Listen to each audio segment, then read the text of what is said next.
સાગર છે. નર રૂપ મનુષ્ય સ્વરૂપે હોવા છતાં મારા માટે સાક્ષાત હરિ છે, નરરૂપ હરિ છે. જેમના વચનો, જેમના શબ્દો એ મારામાં રહેલા મોહ, ઘોર અંધકાર એ બધાનો નાશ કરવા માટે સૂર્યની કિરણ સમાન છે. એવા ગુરુ મહારાજના ચરણ કમળની હું વંદના કરું છું. મહામોહતમ પુંજ જાસુ બચન રવિ કર નિકર બંધવ ગુરુપદ કંજ કૃપા સિંધુ નરરૂપ હરિ. સાધક માટે, શિષ્ય માટે ગુરુ શું છે? નરરૂપ હરિ છે. ભલે મનુષ્યના દેહમાં છે પણ મનુષ્યના રૂપમાં હોવા છતાં હરિ છે, ભગવાન છે. એવા ગુરુદેવના ચરણમાં વંદન કરતા ગોસ્વામીજીએ રામાયણની પ્રથમ ચોપાઈ ગુરુ વંદનાની લખી છે. પહેલી ચોપાઈ ગુરુ વંદના. અને કોઈ પણ ક્ષેત્રમાં ગુરુની વંદના કર્યા વગર, ગુરુના આશીર્વાદ લીધા વગર આગળ વધી શકાય નહીં, સિદ્ધિ પ્રાપ્ત કરી શકાય નહીં. કારણ કે ગુરુ વગર ભવસાગર કરવો તો કઠિન જ છે, પણ કોઈ પણ કાર્ય ગુરુ વગર, માર્ગદર્શક વગર, પથદર્શક વગર કોઈ કાર્ય આપણે સિદ્ધ કરી શકતા નથી. ખેતીના કામમાં ખેતી કરવા જોઈએ એટલે આપણને ખબર જ નહીં હોય તો એ બતાવનાર પણ કોઈ તો જોઈએ ને. એ કાર્ય પૂરતો આપણો એક ગુરુ છે, માર્ગદર્શક છે, ગુરુ જોઈએ છે. કોઈ પણ કાર્યની સિદ્ધિ જો આપણે ઈચ્છતા હોઈએ તો કોઈના થઈ જવું પડશે. જ્યાં સુધી કોઈના થઈશું નહીં ત્યાં સુધી આપણે પોતાપણું છૂટશે નહીં. અને પોતાપણામાં રહીશું, ઈગોમાં રહીશું, અહમમાં રહીશું, कुछ भी नहीं हासिल कर पाएंगे.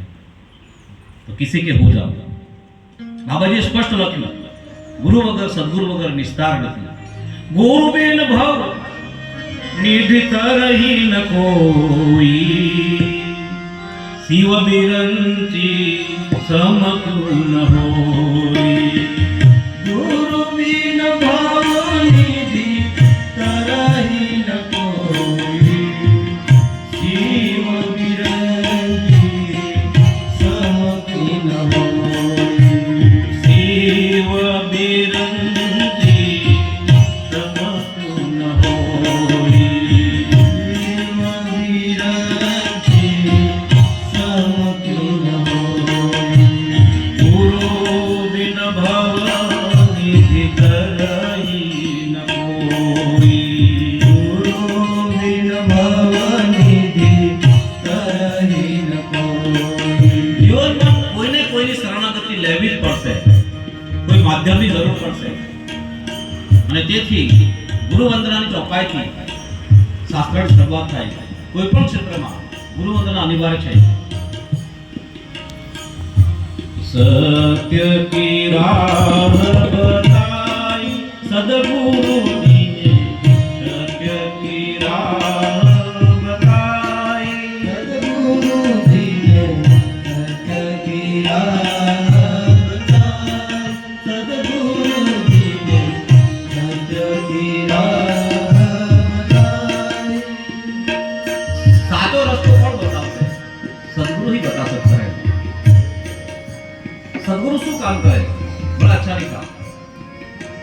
मोरे मन की सब क्रांति मिटाई. मोरे मन की सब क्रांति मिटाई. गुरुની વ્યાખ્યા જ આ છે, जो मन की भ्रमणा को, क्रांति को तोड़ दे.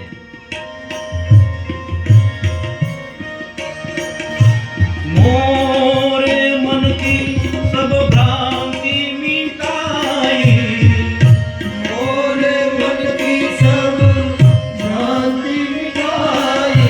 प्रभु के नाम से नेह लगाई. प्रभु के नाम से नेह लगाई. सदगुरु जी ने सत्य की राह बताई. सदगुरु जी ने सत्य की राह बताई. सदगुरु जी ने सत्य की राह बताई. सदगुरु जी ने सत्य की राह बताई.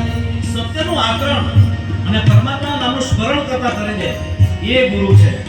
નહીતર તો એક કહેવત છે ને આખી કે ધન હરે અને ધોખો કરે, એક તો આપણું બધું હોય તે પડાવી લે, દગો કરે, પૈસા સંપત્તિ બધું લૂંટી લે, ઉલટાનો ધોખો કરે. એવા ગુરુ ये सो कल्याण करे नहीं तो हमारे मन की भ्रांति को मिटा दे. गुरु पद वो अद्भुत है આપણી સંસ્કૃતિમાં, અને એટલા માટે ગુરુ બનવું બહુ કઠિન છે. જે સાચા સાધુ અને સંતો છે એ બહુ સાવધાન રહે છે ગુરુ બનવા પહેલા, કારણ કે પછી બહુ જવાબદારી વધી જાય. તો સત્યનું આચરણ કરાવે, ભગવાનના નામ સાથે સ્નેહ લગાવી દે. ગુરુ શબ્દ એનો અર્થ જ એ છે, ગુરુ શબ્દનો જે અંધકારનો નાશ કરે. ગુ એટલે અંધકાર અને રૂ એટલે પ્રકાશ. અંધકારમાંથી અજવાળ તરફ લઈ જાય એ ગુરુ. એવા કોઈ સંતની શરણાગતિ મારા અને તમારે જીવનમાં સ્વીકારવી જોઈએ. તો ગુરુ વંદનાથી શાસ્ત્રોનો આરંભ થાય છે. રામચરિત માનસની પહેલી ચોપાઈ પહેલી 7 શ્લોક 5 શ્લોક અને હવે પહેલી ચોપાઈ. વંદો ગુરુ પદ પદુમ પરાગા સુરુચિ સુવાસ સરસ અંગારા.